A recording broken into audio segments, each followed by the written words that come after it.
So hello everyone. So I am back with another video. In previous videos we have discussed about the case laws relating to capital punishments. After that we have also discussed about the life imprisonment. That is the second option given after capital punishment. After that we have also discussed about the imprisonment like rigorous and simple imprisonment, like rigorous imprisonment also, okay, under imprisonment. So now we will start with our today's topic, that is simple imprisonment. Okay, so please don't mind this placing of the words, okay, in the font. I think there is some kind of issue with it. Okay, so now let's start with our topic, today's topic, that is simple imprisonment. Okay, and we are likely to complete this topic and we'll move on to the second part of your second unit, that is the prison system. Okay, so simple imprisonment. Simple imprisonment is imposed for small offenses like wrongful restraint, defamation, etc. ठीक है, जो simple imprisonment होता है, देखिए rigorous हम लोगों ने पढ़ लिया जिसमें हार्ड वर्क कराया जाता है, वो थोड़े बड़े जो है उसमें ऑफेंसेस में होता है। लेकिन जो सिंपल इम्प्रिजनमेंट होते हैं ये छोटे स्मॉल ऑफेंसेस के लिए होते हैं, लाइक किसी को डिफेम करना, रॉन्गफुल रिस्ट्रेंट करना। Okay, so such type of offences are covered under simple imprisonment. Now, in case of simple imprisonment, the convict will not be forced to do any hard manual labor. Okay, there are some offences which are punishable with simple imprisonment are as follows. अब हम लोग देखते हैं कि कौन कौन से offences हैं जो simple imprisonment में आते हैं। So पहला है refusing to take oath. Okay, section 178 कहता है कि अगर आप जिससे कुछ भी होता है, कोई भी चयन होता है, कुछ होता है जहाँ पे आपको ओथ लेना होता है, शपथ लेनी होती है किसी भी चीज़ में, वहाँ पे अगर आप रिफ्यूज़ करते हो तो आपको सिंपल इम्प्रिजनमेंट दी जाती है। सेकंड इज़ डिफेमेशन, आप समझ ही गए होंगे इसको। Then third is misconduct by a drunken person etcetera, section 510 में आता है। कोई दारू पी करके जो है मिसकंडक्ट कर रहा हो, ठीक है, कहीं न्यूसेंस पैदा कर रहा हो, ऐसे लोग को भी इम्प्रिजनमेंट कर दिया जाता है। So misconduct by a drunken person are also covered under the simple imprisonment. Now we'll move on to our next topic, that is forfeiture of property. Okay, so forfeiture generally means the loss of property without any compensation in return, which is the result of the default caused by the person in terms of contractual obligation or in paying penalty for illegal conduct. देखिए इसमें क्या होता है, forfeiture of property ऐसे आपने सुना होगा, कुड़की होना, ठीक है, कुड़की का आदेश हो जाना। सो इसमें देखिए क्या क्या चीज़ें होती हैं कि जैसे forfeiture generally means the loss of property, आपकी जो प्रॉपर्टी होगा उसका लॉस हो जाना, उसको बोलते हैं कुड़की हो जाना। ठीक, विदाउट एनी जिसका कोई भी आपको कंपेंसेशन नहीं मिलता है, which is the result of the default cost by the person in terms of contractual obligation. मान लीजिए किसी ने किसी सेकेंड पर्सन से, बैंक से या किसी भी चीज़ से किसी तरीके का लोन लिया, इफ़ इन केस अगर आप मान लीजिए, और वो मान लीजिए अपना लोन पूरा करने में सक्षम नहीं है, ठीक है, वो भाग जाता है, लोन नहीं अपना पूरा करता है, तो बैंक के पास पावर होता है कि वो उसकी जो प्रॉपर्टी है उसको सीज़ कर ले, ठीक है, फॉरफीट कर ले उसको। सो इससे वो कहते हैं फॉरफीचर ऑफ प्रॉपर्टी। देखिए, और इन paying penalty for illegal conduct, मान लीजिए ऐसे भी केसेस होते हैं जिसमें किसी ने कोई इलीगल क्राइम किया है, वो भगोड़ा हो जाता है, ठीक है, वो भाग जाता है, तो उस टाइम पर भी क्या होता है कि उसकी जो प्रॉपर्टी होती है उसको जब्त कर लिया जाता है। सो इसी को कहते हैं फॉरफीचर ऑफ प्रॉपर्टी। जो आपने कुड़की का आदेश भी सुना होगा, वो भी है forfeiture of property. So now in two provision the forfeiture of property has been abolished. ठीक, कौन कौन से ऐसे प्रोविजन है जिसमें फॉरफीचर ऑफ प्रॉपर्टी को एबोलिश किया गया है? Section 126 for committing depredation on territories of power at peace with the government of India. Okay, and section 127 for receiving property taken during war or depredation mentioned in section 126 and 126 of IPC. ठीक है, तो section 126 and 127 में क्या बात कही गई है ये आप पढ़ करके मेरे को बताएंगे, ठीक है, कमेंट सेक्शन में मेरे को कमेंट करेंगे। आपको ऐसे बीच में छोटे छोटे होमवर्क ऐसे देता रहता हूँ ताकि आप इसको भी ध्यान रखें। एंड आप लोग के रिस्पॉन्स ही आने लगे हैं, कई सारे स्टूडेंट्स हैं जो अब और लोग भी अपना होमवर्क टाइमली पूरा करके सबमिट कर रहे हैं। सो उसको भी आप लोग टाइम टू टाइम अपना सबमिट करते रहिए और मैं उसको as per the schedule evaluate करता रहता हूँ। ठीक, तो इन आप सेक्शन 126 एंड 127 ऑफ आईपीसी को नोट कर लीजिएगा, इस प्रोविज़न को पढ़िएगा और अपने होमवर्क में आज जो मैं इस वीडियो के में जो होमवर्क दूंगा 5 क्वेश्चंस आपको दूंगा। मान लीजिए अगर वो ये क्वेश्चन उसमें नहीं होगा, फिर भी आप इस क्वेश्चन को भी नोट कर लीजिए और आप इसको लिख करके ले करके उसमें आना। ठीक है, कि सेक्शन 126 एंड 127 ऑफ आईपीसी क्या कहता है और वो कैसे उसमें फॉरफीचर ऑफ प्रॉपर्टी जो है वो एबोलिश्ड रहेगी। ठीक, Now let's move on to the next topic, that is fine. Okay. The court may impose a fine as an alternative for imprisonment or can add it is an addition to the imprisonment. Okay. Fine क्या है, एक तो वो alternate हो सकता है किसी imprisonment का, ठीक है, या किसी इम्प्रिजनमेंट में वो ऐड भी हो सकता है, ठीक. In certain cases the fine is added along with imprisonment. Okay. Section 63 to 69 covers various fines under the IPC. आप इसको पढ़ कर क्या होगे. However as per section 64 of the code, when there is a default in the payment of a fine the court में order for imprisonment. जब भी ऐसा होता है, सेक्शन 64 में भी इसको डिफाइन किया गया है, अगर कहीं पर जहाँ पे आपके पास सज़ा लगाई गई है आपको फ़ाइन भरने के लिए, अगर आप वहाँ पे फ़ाइन अपना नहीं भरते हो समय से, तो फिर वहाँ पे इम्प्रिजनमेंट का भी प्रावधान है कि वहाँ पर फिर कोर्ट जो होगी वो इम्प्रिजनमेंट के लिए ऑर्डर कर देगी. Now amount of fine should not be excessive. As per section 63 of the IPC, when the sum is not expressed under the provision of the code, the amount of fine to which the offender is liable is unlimited. ठीक है, समझ गए होंगे कि जहाँ पे जो सम है अगर वो एक्सप्रेस नहीं किया हुआ है according to the provision of the code, ठीक है, कोड में भी देखिए कहीं पर भी ऐसा एक्सप्रेस नहीं किया गया है कि इतना फ़ाइन है यो या ऐसा कुछ भी है. So the amount of fine to which the offender is liable is unlimited. So however the fine shall not be excessive. ठीक है. In the case of Palaniappa Gounder versus state of Tamil Nadu, the apex code stated that the sentence given by the court shall be proportionate to the nature of the offence, which includes the sentence of fine, and the punishment shall not be unduly excessive. देखिए इसमें जो बात कही गई वो ये कही गई है कि एपेक्स कोर्ट है उसने ये चीज़ बताया कि अगर आप किसी से फ़ाइन वसूल लो, ठीक है, तो उसका जो भी जिस भी तरीके का नेचर था ऑफेंस का, उसी के अकॉर्डिंग आप जो है उससे वो फ़ाइन उसको सेंटेंस करोगे. ऐसा नहीं कि मान लीजिए कि उसने ड्राइविंग लाइसेंस लेकर के नहीं घूम रहा है, आप उस पर 50,000 का जो है चालान लगा दो, फ़ाइन लगा दो, तो ये सब नहीं, मतलब इतना एक्सेसिव नहीं होना चाहिए, उसी प्रोपोर्शनेट में होना चाहिए. हाँ, अगर उसके पास लाइसेंस उसने बनवाई ही नहीं हो, गाड़ी चला तो आप उस पर ज़्यादा फ़ाइन लगाओ, लेकिन अगर वो लाइसेंस उस टाइम पे नहीं रखा है लेकिन वो उसके पास लाइसेंस है तो फिर आप उस पर कम फ़ाइन लगाओ. तो ये चीज़ होती है. Okay. And the punishment shell not B unduly excessive. Now sentence of imprisonment for non payment of fine. ठीक है, अब क्या ऐसा सेंटेंस हो सकता है इम्प्रिजनमेंट के लिए, ठीक है, for non payment of fine. ठीक. Under IPC section 64 the following offences are covered. Okay. So पहला क्या होगा, imprisonment with fine. Second is imprisonment or fine, and fine only and where the offender is sentence to imprisonment or fine or both. ठीक. देखिए अब इसमें क्या बात कही गई है कि जो फॉलोइंग ऑफेंस की इम्प्रिजनमेंट और नॉन पेमेंट ऑफ फाइन किन किन ऑफेंसेस में कवर किया जाता है. मान लीजिए किसी को इम्प्रिजनमेंट दिया गया है फ़ाइन के साथ, ठीक, या तो इम्प्रिजनमेंट दिया जाए या तो फ़ाइन दिया जाए, और या तो फ़ाइन केवल दिया जाना चाहिए, ठीक है, और फाइन का where the offender sentence to, या इम्प्रिजनमेंट या तो फाइन और बोथ. आइए पढ़ते हैं तो आपको थोड़ा और इसको डिटेल में समझ में आएगा. मैं जान रहा हूँ शायद थोड़ा सा कन्फ्यूजिंग आपके लिए हो रहा होगा, लेकिन अभी हम इसको पढ़ेंगे तो आपको समझ में आएगा.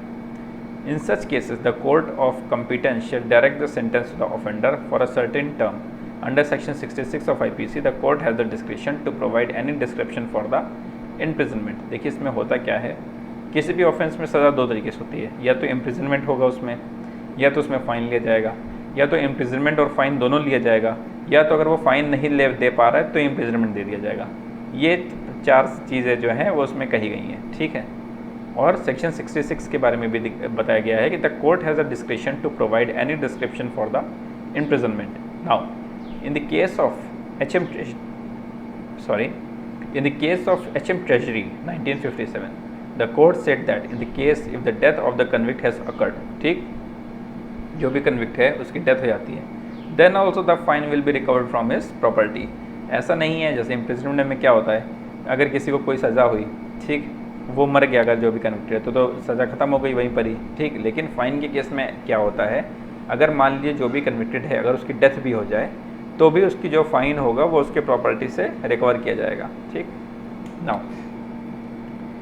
देखिए हम थोड़ा वैसे तो डिटेल में जा रहे हैं, ठीक है, इसलिए ताकि आपको एक एक चीज़ें समझ में आए. जो भी देखिए मैं सेक्शंस के बारे में आपसे कह रहा हूँ सारे सेक्शन यहाँ पे defined. Scope of section 65. As per section 65 of IPC, the court shall limit the imprisonment when the offender is sentenced to imprisonment and fine because of non-payment of fine. ठीक. कोर्ट क्या कहती है कि अगर मान लीजिए कोई ऑफेंडर है, ठीक, उसको ऐसी सज़ा मिली जिसमें उसको इम्प्रिजनमेंट और फाइन दोनों लेना है। मान लीजिए उसने इम्प्रिजनमेंट तो ले लिया, लेकिन फ़ाइन देने के लिए उसके पास पैसा नहीं है, तो वो जो फ़ाइन की जो भी होता है उसको भी इम्प्रिजनमेंट में कन्वर्ट कर दिया जाता है, ठीक। और कैसे कन्वर्ट किया जाता है? The limit of imprisonment shell not exceed 1/4 of the term of imprisonment which is the maximum period of the particular offence. आप समझ गए कि जो भी इम्प्रिजनमेंट की लिमिट होगी वो जो भी मैक्सिमम पीरियड होगा उसका 1/4 से ज़्यादा नहीं होना चाहिए। मान लीजिए किसी को अगर 16 साल की सज़ा हुई तो 4 साल से ज़्यादा उसको फिर से सज़ा नहीं दे सकते, ठीक। Scope of section 67 under section 67 of the IPC the offense for which this section will be applicable is the offense which is punishable with fine only. Okay, the imprisonment so awarded shall be simple only. However, the term shall not exceed the following scale. Okay, अब देखिए section 67 क्या कहता है कि offence for which section will be applicable is the offence which is punishable with fine only, ठीक है। अब fine के ही उस पर जो भी ऑफेंसेज होंगे पनिशबल उसी पे ही ये लागू होगा। तो वो कौन कौन से सेक्शन हैं? The imprisonment so awarded shall be simple only, ठीक। अगर मान लीजिए फाइन के केस में अगर उसको इम्प्रिजनमेंट ही मिलता है, फाइन नहीं दे पाता है, तो वो सिंपल इम्प्रिजनमेंट ही होगा। However the term shall not exceed the following scale. अच्छा, जो इम्प्रिजनमेंट का टर्म होगा वो कैसा होगा? If fine does not exceed ₹50 the term shall not exceed 2 month. या तो अगर वो 50 रुपये फ़ाइन देते, अगर 50 रुपये फ़ाइन नहीं दे सकता है तो उसको 2 महीने की सज़ा होगी। If fine does not exceed ₹100 the term shall not exceed 4 months. अगर मान लीजिए उसकी जो फ़ाइन है उसका वो 51 रुपये से 100 रुपये तक है, उससे ऊपर नहीं है, तो फिर जो उसको सज़ा होगी वो 4 महीने ज़्यादा नहीं हो सकती। If fine exceeding ₹100 to any amount term shall not exceed 6 month. मान लीजिए अगर कोई ऐसा फ़ाइन है जो 100 रुपये से ज़्यादा का है, उस टाइम पर जो उसका फ़ाइन का होगा, जो उसका इम्प्रिजनमेंट का टर्म होगा, उसके फ़ाइन ना देने पर वो 6 मंथ से ज़्यादा का नहीं हो सकता। Okay, now recovery of fine. अच्छा, फाइन की रिकवरी कैसे होगी? ठीक, section 421 of the CRPC, the court after passing the sentence can take the action of the recovery of the fine in 2 ways. Okay, first है the court can issue a warrant to levy the amount by attaching and selling any movable property which belongs to the offender. Okay, समझ गए आप कि अगर मान लीजिए कोई fine नहीं दे सकता है तो फिर क्या होगा कि जो भी उस फाइन का अमाउंट है उसको उसकी कोई भी मूवेबल प्रॉपर्टी से जो है निकाल लिया जाएगा, उसको बेच करके या कुछ भी करके, ठीक है, जो भी ऑफेंडर की होगी। Can issue a warrant to the collector of the district at the place of living of the offender authorising him to take the money from the immovable property और मूवेबल प्रॉपर्टी और both. मान लीजिए जो भी offender जिस भी शहर का है, जिस भी एरिया का है, उस शहर के कलेक्टर को आदेश दिया जाएगा, ठीक है, एक वारंट इशू करवाया जाएगा जिससे वो उसकी जो भी प्रॉपर्टी है उसके क्षेत्र में उसको वो जो है वो कर ले, मतलब कन्फिस्केट कर ले। कुछ बताऊँ अगर आपको, authorising him to take the money, okay, उसको इमूवेबल और मूवेबल प्रॉपर्टी जो भी है उसको बेच कर या कुछ भी करके उसमें जो भी उसका पैसा बनता है वो ले ले। Now provided that such section shall not be ordered by the court. Okay, if the offender has undergone imprisonment due to the default he made for the payment of the fine. Okay, अब आपको समझ में आया होगा, फिर से बता देते हैं। provided that such action shall not be ordered by the court if the offender has undergone imprisonment due to default he made for the payment of the fine. मान लीजिए अगर जो वो ऑफेंडर है वो फ़ाइन नहीं दे पाता है लेकिन उसके एवरेज में जो भी उसको इम्प्रिजनमेंट होती है वो उसको पूरा कर लेता है, तो ऐसे ऑर्डर कोर्ट नहीं देगी कि उसकी प्रॉपर्टी को मतलब उससे पैसा निकाल लो, कुछ भी कर लो, वसूली कर लो। Further if the court gives any such order as after the offender has undergone imprisonment then the court shall give special reason for the same. ठीक, लेकिन उसके बावजूद भी अगर कोर्ट ऐसे ऑर्डर देती है कि नहीं तुम उसके प्रॉपर्टी को बेच लो या पैसा निकाल लो, उससे वसूली कर लो, तो उसका क्या रीज़न है वो कोर्ट को बताना पड़ेगा।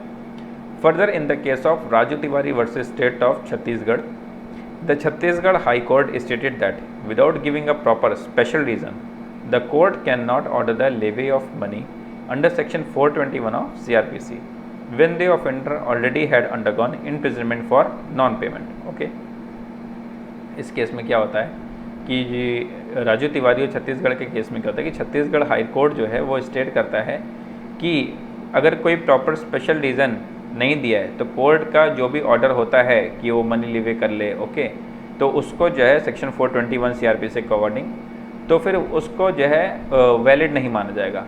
ठीक है, अगर उसने जो भी ऑफेंडर है अगर उसने अपनी सज़ा पूरी कर ली है, जो भी फ़ाइन के जगह पर मान लीजिए वो फ़ाइन नहीं दे पाया, उसने अपनी जो है उसकी जो एवरेज में जो भी इम्प्रिजनमेंट उसको दिया जाता है अगर वो उसको पूरा कर लेता है और उसके बावजूद भी अगर कोर्ट उसके ऊपर ये आदेश देता है कि नहीं इसकी प्रॉपर्टी से वसूली कर ली जाए, तो अगर वो उसके लिए कोई स्पेशल रीज़न नहीं दे पाता है तो फिर वो मान्य नहीं होगा। Okay, so now we have completed with our first half part of your unit 2। Okay, so now we'll start with the second part, okay, of your unit 2, that is the prison system.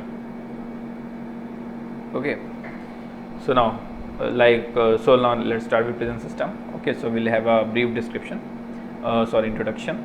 So a prison is something that can be defined as a kind of accommodation that is meant for individuals who have committed an offense and are undergoing trial for having committed that offense. Okay, prison क्या है कि एक तरीके का accommodation है, ठीक है, वो उन इंडिविजुअल्स के लिए है जिन्होंने कोई ऑफेंस को कमिट किया है और उनके ऊपर किसी तरीके का ट्रायल चल रहा है, ठीक है, और या तो उन्होंने उस ऑफेंस को पूरा कर दिया, उनके ऊपर ट्रायल पूरा हो चुका है, कन्विक्ट हो चुके हैं, वो आके वहाँ पे रह रहे हैं। ठीक है, इन दो तरीके के लोगों के लिए जो एकोमोडेशन होता है उसी को ही प्रिजन कहते हैं। Now The prison and prisoners law in India are one of those laws that are constantly unnoticed and forgotten. Okay, prison और prisoners का जो लॉ होता है इसके बारे में चूँकि ज़्यादा बातें नहीं होती हैं, ठीक है, ज़्यादा इसके ऊपर डिस्कशन नहीं होता है, सो ये वो लॉज हैं जो कॉन्स्टेंटली नोटिस नहीं किए जा रहे हैं। ठीक, वैसे फॉरगॉटन तो यहाँ लिखा हुआ है but nothing is forgotten in law. Okay, so they are not given sufficient importance as they should be for reform in today's scenario. Okay, there is a constant lacuna and gap as there is a lack of stringent legislation for people staying at the prisons who also have the right to live a life with all dignity and basic respect which all the citizens of the country are entitled to. इसको unnoticed and forgotten इसलिए बोला जा रहा है क्योंकि जो भी legislators होते हैं, लॉज बनाते हैं, नए नए कानून आते हैं, वो नॉर्मल देश चलाने के लिए और इन सब चीज़ों के लिए तो आते रहते हैं जो मॉडर्न प्रॉब्लम्स अकर हो रही हैं सोसाइटी में, कुछ भी हो रहा है, लेकिन पर्टिकुलरली प्रिजन सिस्टम को रिफॉर्म करने के लिए या प्रिजन एक्ट या प्रिजन लॉ को जो है कुछ उसमें सुधार करने के लिए नहीं आ रहा है। ठीक है, क्योंकि प्रिजनर्स को ऐसे समझा जाता है कि यार ये तो क्रिमिनल हैं, इनके साथ जो कानून बन गया है वही हार्श है इनके लिए और वहीं ऐसे चलते रहने दो। सो इनके ऊपर चूँकि ध्यान नहीं दिया जा रहा है इसलिए इसको फॉरगॉटन कहा जा रहा है। लेकिन कहा यह जाता है कि भले वो जो है मान लीजिए कमिटेड, उन्होंने कोई क्राइम कमिट किया, कुछ भी किया है और वो जेल में है, अपनी उसकी सज़ा काट रहे हैं, सो उनको भी एक अधिकार है अपनी ज़िंदगी जीने का अच्छे से, जो भी है, भले वो जेल में रह के बिता रहे हैं लेकिन वो भी इंसान हैं तो उनको भी अपनी ज़िंदगी जीने का अधिकार है इज्जत के साथ। Okay, so now where were we? Okay, there have been many instances wherein the prisoners have been subject to inhuman conditions, okay, and have been deprived of amenities such as balanced sanitary conditions and proper food. उसके बावजूद भी क्या हो रहा है, ठीक, कि ऐसी ऐसी जगहें हैं, ऐसी ऐसी चीज़ें हुई हैं जहाँ पे प्रिजनर्स को इनह्यूमन कंडीशंस में रखा जा रहा है। ठीक है, उनको इंसान नहीं समझा जा रहा है, ठीक है, उनको बेसिक जो नेसेसिटीज़ हैं वो नहीं प्रोवाइड करी जा रही है, ठीक है, बैलेंस सैनिटरी कंडीशंस हो गई, उनको प्रॉपर फूड नहीं दिया जा रहा है। सो ये सारी प्रॉब्लम्स हैं जो अभी भी चल रही हैं प्रिजन्स में, प्रिजनर्स जो है प्रिजनर्स के साथ। Okay, now there are special orders that have been issued by the state government that looks into the detention of prisoners and includes the land and the property that has been attached thereto. Okay, क्या है कि ऐसे special orders जो हैं वो state government अपना issue करती रहती है और कर भी रही है, ऐसा नहीं कि कुछ नहीं कर रही है, जो देखती है कि प्रिजनर्स के डिटेंशन के बारे में भी देखती है, ठीक है, और लैंड और प्रॉपर्टी के बारे में भी देखती है जहाँ पे उनको अटैच किया गया है, जहाँ पे उनको रखा गया है। The administration of prisons is mentioned in the state list as part of item 4 in the 7th schedule of the constitution of India. जो प्रिजनर्स होते हैं वो स्टेट लिस्ट में आती हैं। इसका मतलब क्या होता है कि जो भी प्रिजन का एडमिनिस्ट्रेशन होता है, उस पर लॉ बनाना, नए रूल्स लाना, क्या होता है वो उसी पर्टिकुलर स्टेट गवर्नमेंट के हाथ में होता है, जिस भी स्टेट में वो प्रिजन बनी हुई है। ओके, सो वो किस में दी हुई है कॉन्स्टिट्यूशन के, तो कॉन्स्टिट्यूशन के वो स्टेट लिस्ट के पार्ट 4 में दी हुई है 7th शेड्यूल में। ओके, सो अगर आपको पढ़ना हो तो आप वहाँ पे जाकर के एक बार इसको पढ़ सकते हैं, इसको एक बार देख भी सकते हैं। Now the process of administration and management of prisons comes under the power of the state, okay, in consonance with the Prisoners Act 1894. Now, and the prison manuals that individual state would have individually drafted by states. ठीक है, अब आपको समझ में आ गया होगा. The central government provides certain rules and regulations with regards prison rule to the state government to ensure that effective administration and making sure of the safety within the four walls of the prison.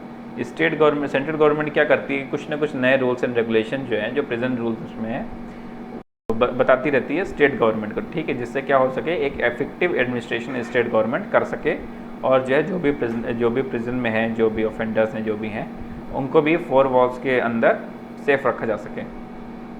Now the supreme court of India through various judgments that encapsulate several rules relating to prison administration.